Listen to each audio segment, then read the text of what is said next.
Bien, vamos a continuar lo que empezamos la semana pasada, antepasada. Empezamos con el acta de constitución y la semana pasada hemos avanzado hacia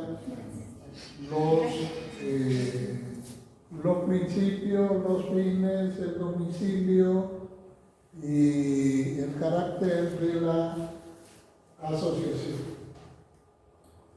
Ahora necesitamos conocer qué es la estructura de un estatuto. Para poder organizarnos es necesario tener una estructura para saber que todas las cosas estén en su lugar. ¿Está bien? Cómo se llega a ser socio, qué condiciones se tiene para ser dirigente, qué son los comités de apoyo, etcétera, etcétera. Se hace una estructura, se piensa una estructura en función de la dimensión que tiene la organización. Por ejemplo, Villa al Sur va a tener un tipo de organización mucho más grande, mucho más diferente que la de Papá Leoncito, que es un poco más pequeño, ¿no? Entonces, la estructura de una organización se ve en función del territorio y de la cantidad de asociados. No se puede, no hay una receta única para las estructuras que puedan tener una organización. No hay un parámetro, no hay un modelo único. ¿Me dejo entender? Entonces, las estructuras se hacen en función de las necesidades y de las condiciones de las organizaciones. Hay tres razones para pensar en una estructura. Primero, porque la estructura le brinda a los miembros directivas claras de cómo proceder. Por ejemplo, el sistema, la estructura que se tenga va a determinar cómo funciona la asamblea. ¿Está bien? Y en la asamblea se va a determinar cuál es la labor de la asamblea ordinaria, de la extraordinaria, de la asamblea de emergencia, la asamblea electoral, etc. O sea, todos los parámetros que deben guiar el procedimiento de la asociación está en la estructura. De esa manera nosotros podemos tener claramente cuál tiene que ser nuestro comportamiento en cada una de las instancias de esa estructura. La segunda es que la estructura une a los miembros porque dándole un significado, una identidad a la organización. O sea, nadie va a estar sobrepasando el cargo del secretario, ni el secretario va a sobrepasar el cargo del presidente, ni un asociado va a reemplazar a un dirigente en su función. Entonces, esa estructura nos ayuda a evitar problemas, evitar contradicciones innecesarias y nos ayuda a definir cosas que se pueden quedar en incertidumbre cuando no se ha definido bien los procedimientos de la estructura, de la organización. Entonces, si yo ya sé cuál es la función del presidente, yo no tengo por qué ponerme a dirigir la asamblea, porque en la estructura ya se definió que la función del presidente es dirigir la asamblea.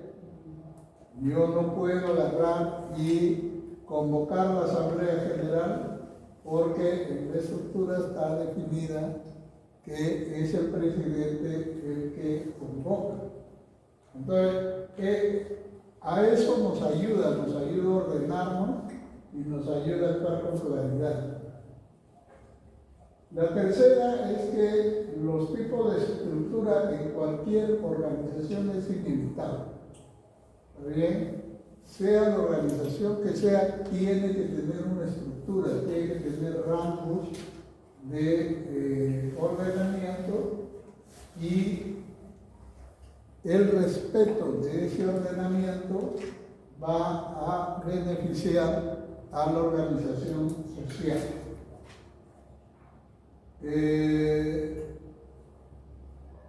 El grupo tiene que tener una estructura definida. Lo decida o no lo decida en una asamblea o en la calle o en la esquina, la estructura va a nacer de por sí.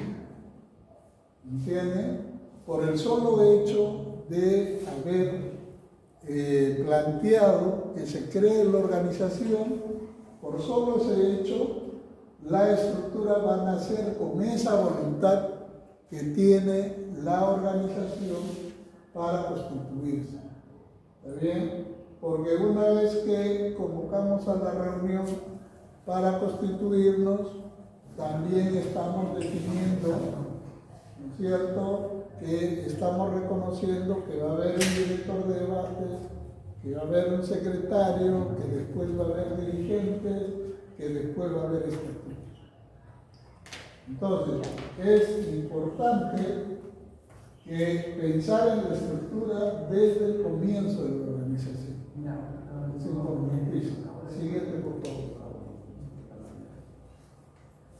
La mejor estructura depende de quiénes son los miembros, dónde se ha estado, a dónde se quiere ir, y se puede cambiar la estructura.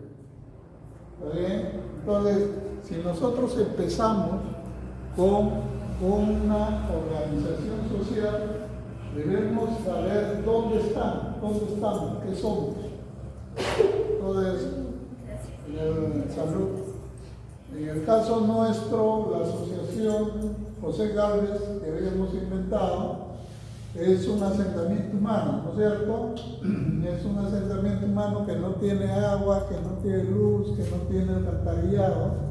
Entonces, eso es dónde se ha estado, qué somos. Eso es importante. Si no sabemos qué somos, no vamos a saber hacia dónde ir. ¿Está bien? Si nuestra población no tiene los servicios, eso quiere decir que nuestra organización lo que necesita es ir a conseguir esos servicios. La estructura puede cambiar.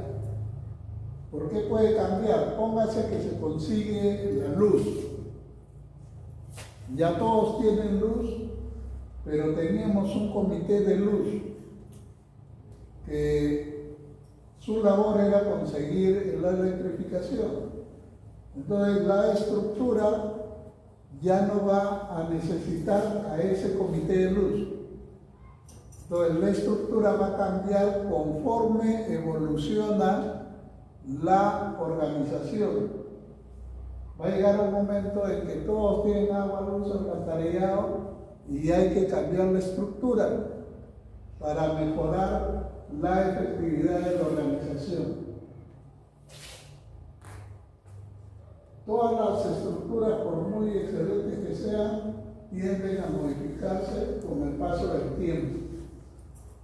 En cada etapa de la organización se tienen que hacer reajustes para hacer más efectiva a la organización. Independiente del tipo de estructura, hay tres elementos que deben estar presentes en una estructura orgánica, que es el tipo de gobierno, las funciones de la organización y la distribución del trabajo. ¿Está bien? El siguiente, por favor. El gobierno es un elemento de la estructura fundamental. Algunas personas dentro de una organización tienen que tomar decisiones. ¿Entienden? En una organización organización municipal, póngase, nosotros venimos de la Gerencia de Desarrollo Humano y Social. Es una organización. Nosotros nos guiamos por un reglamento de organización y funciones. La organización social se guía por sus estatutos. O sea, lo que para nosotros es una norma, el ROC, para ustedes la organización social es el estatuto. La semana pasada decíamos que así como existen normas para la sociedad, la norma para cada organización es su estatuto. Entonces, es necesario que se entienda eso. Tiene que haber un liderazgo o por lo menos un cuerpo directivo que tome las decisiones. Acá en Villa al Sur y en Los Palmes se habían creado 2 comisiones, cada uno con su intención de tener el título de propiedad. Entonces, la comisión del título de titulación de Villa al Sur y la comisión de Los Palmes, que ya tiene 13 años de existencia. Entonces, ¿qué pasaba? El problema es que esas comisiones nunca las nombró el pueblo. Nunca hubo una elección. Ninguna de las dos. Y si alguna vez fue nombrada la de Los Palmes, que ya tiene 13 años, con el tiempo pierde legitimidad.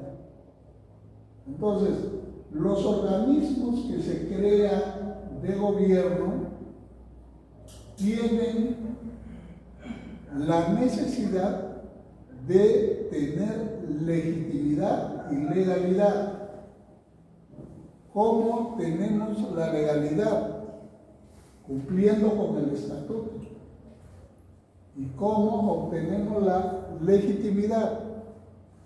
Siendo apoyadas por la mayoría de los votos de los asociados. ¿Está bien? Entonces, legitimidad y legalidad son 2 cosas diferentes, pero que tienen que ir de la mano. ¿Para qué? Para poder legitimar a esos órganos de gobierno ante las entidades del Estado o ante las entidades privadas. Se fue a COFOPRI, se habló con COFOPRI y la encargada de COFOPRI dijo: nosotros hablamos solamente con dirigentes que están reconocidos. Bien, entonces esas 2 comisiones que les he mencionado ya perdieron legitimidad, ya perdieron legalidad, ya habían perdido la legalidad, pero esta vez perdieron la legitimidad.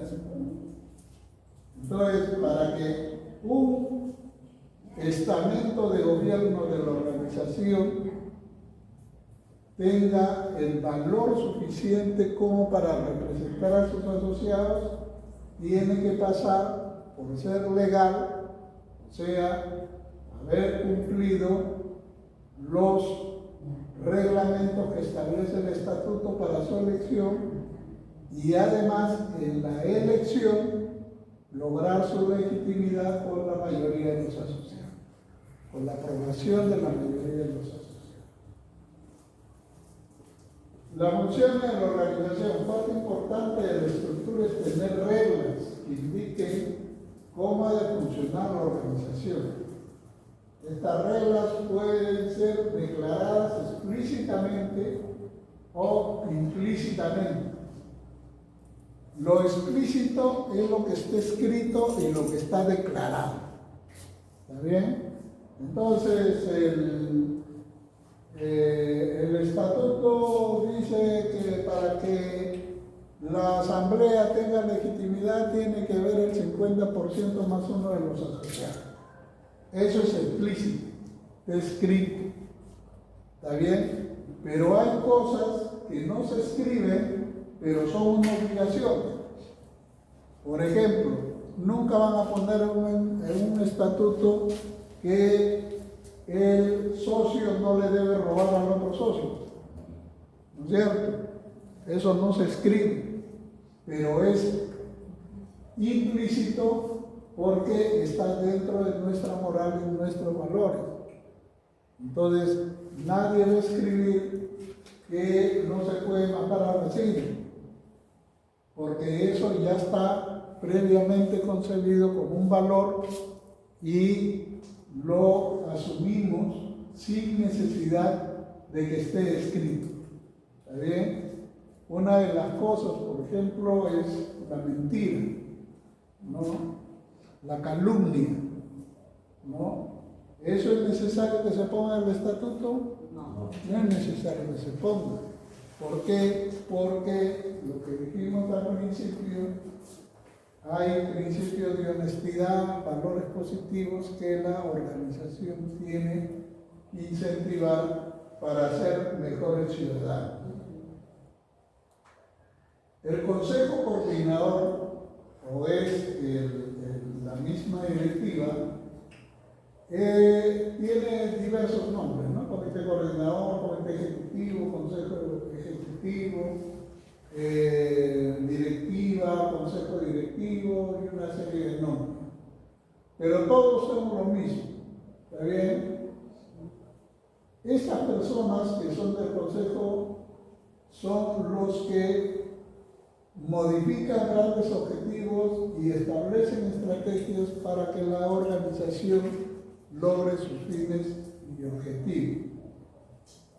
También están encargados de reclutar más asociados, ¿no? Pues no todos, en una población, no todos son socios activos, ¿no es cierto? Hay mucha gente que no asiste a las asambleas o son anti-organización también, ¿no? Entonces se tiene que pensar en eso, que este comité de gobierno tiene que estar preocupado también por captar a sus vecinos para su organización. Si se piensa como que hay una rueda, ¿no es cierto? Para rodar necesita todos los ejes, ¿no es cierto? Entonces, de un solo eje nacen los radios para que puedan sostener la estabilidad de la rueda. El dirigente es, o los dirigentes, es ese eje. Sin ese eje no va a funcionar esa rueda, no va a caminar. Entonces, ese centro es lo que mantiene unidos a todos. Si no, se desarma todo y muere la organización. Los comités son grupos que se organizan en organizaciones grandes para realizar cambios de acuerdo a las circunstancias y ocupan un lugar central, tienen una especialidad. Es el caso de los comités de salud, los comités de servicios básicos, los comités de prensa, los comités de seguridad ciudadana. El comité no anula la labor del dirigente. ¿Está bien? Entonces, la asamblea y el comité directivo en su asamblea puede eliminar un comité, pero el comité no puede anular a la directiva. ¿Está bien? Entonces, el comité se le da un trabajo especializado para que potencialice el desarrollo de ese objetivo, pero no tiene función ejecutiva. Quien tiene la función ejecutiva es la directiva o el consejo directivo. Siguiente, por favor. Los comités de apoyo, como los que hemos mencionado, ayudan a asegurar que los directivos y la organización tengan los recursos y las oportunidades para que se cumpla la misión, para que se cumplan sus fines. ¿Está bien? Una organización podrá tener metas ambiciosas para realizar una construcción de carretera, como sucede con Chutano, ¿no es cierto? Sin embargo, no cuenta con las personas suficientes para gestionar, para iniciar el trabajo y construir inicialmente una trocha.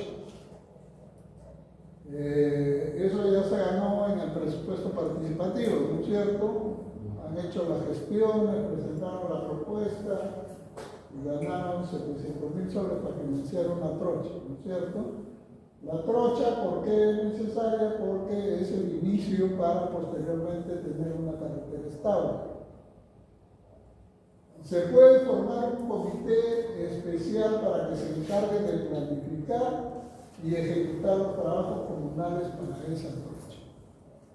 Bien, entonces la directiva convoca a su asamblea, la asamblea elige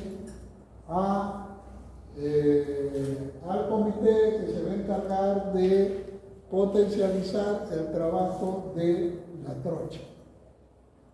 Lo mismo puede suceder en los asentamientos humanos, no tienen luz, forman su comité de electrificación y ellos se encargan de gestionar la electrificación. Y así por el estilo, casos especiales y casos determinados se forman los comités. Esta es una aproximación de una estructura que debe tener una organización. En la parte superior está la Asamblea General. Sin la Asamblea General no se puede funcionar, no hay mandato de nada. El mayor mandato lo da la Asamblea General. Luego de la Asamblea General está el Consejo Directivo, que lo integran los dirigentes. Aquí he puesto algunos, de repente hay otros. Y el presidente es el que representa a la institución. Si es que no se reúne el Consejo Directivo y no se reúne la Asamblea General, entonces el representante es el presidente. El presidente tiene como punto de apoyo los comités, dependen de él. El presidente no puede anular los comités. Quien anule los comités es la reunión del Consejo Directivo. ¿Está bien? Entonces los dirigentes se reúnen y ¿saben qué? Ya no necesitamos el comité de damas. Ya bueno, a partir de ahora se anula, lo llevamos a la Asamblea General y ya no hay comité de damas. ¿Está bien? Entonces, así como se nombran los comités de apoyo, se pueden anular. Y después viene en la parte de la base territorial, la base existencial. La base lo forman los comités vecinales. Entonces, en algunas organizaciones son los comités de zona. Cuando la organización es muy grande, se forman comités zonales, unidades vecinales, se forman por el estilo. Y en los pueblos que tienen pues 500, 1000, se forman los comités de manzana. Y en caso se forman los comités de calle. Los comités de manzana son un poco complicados porque no tienen intereses comunes los que viven a un lado de una calle y los otros viven al lado de otra calle. Entonces no los une mucho el comité. Lo recomendable es hacer los comités vecinales de calle, porque si la calle está sucia, yo la comparto con el que está enfrente, no con el que está atrás. ¿No es cierto? El que está atrás de mi casa no comparte el mismo problema mío. Yo lo comparto con la persona que está al frente. Y el vecino que está al frente nos podemos poner de acuerdo para limpiar la calle, no sé, mejorar los jardines o cosas por el estilo. Pero si fuera el comité de manzana, El señor que vive a mi espalda no va a tener mucho que ver con el arreglo de mi calle en frente de mi casa. Entonces, lo recomendable, no digo que lo exclusivo, lo recomendable es organizar mejor los comités de calle. Y debajo de la asamblea del comité de la calle está la directiva del comité vecinal. Entonces, estas directivas de comités vecinales son las que dirigen al comité vecinal. ¿Está bien? Pero están en la base de toda la organización. Ellos son los que van a motorizar desde el territorio a todos los vecinos. Si el presidente tiene algo que comunicar a todos los comités, va a ser a través del comité vecinal, la directiva del comité vecinal. Entonces, este es un ensayo bueno, no es tan ensayo porque yo lo he practicado, yo he sido dirigente y he organizado a mi pueblo de esa manera. Yo he sido secretario general de un pueblo de 3.500 familias y ahí nos organizamos de este tipo de organización y fue muy beneficioso porque conseguimos los servicios muy rápidamente. El siguiente, por favor. Los miembros de la organización social, la afiliación, quién pertenece a la organización. Eso tiene que estar bien claro y tiene que definirlo desde el principio.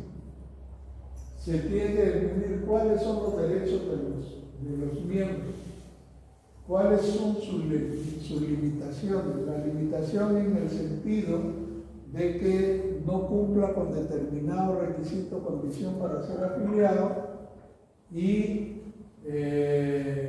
pierde el derecho de afiliación. Debería especificarse claramente si hay una tarifa para afiliarse. Si se paga 1 sol, si se paga 10 soles, si se paga 1.000 soles. Tiene que establecerse dentro de la estructura y dentro del estatuto claramente.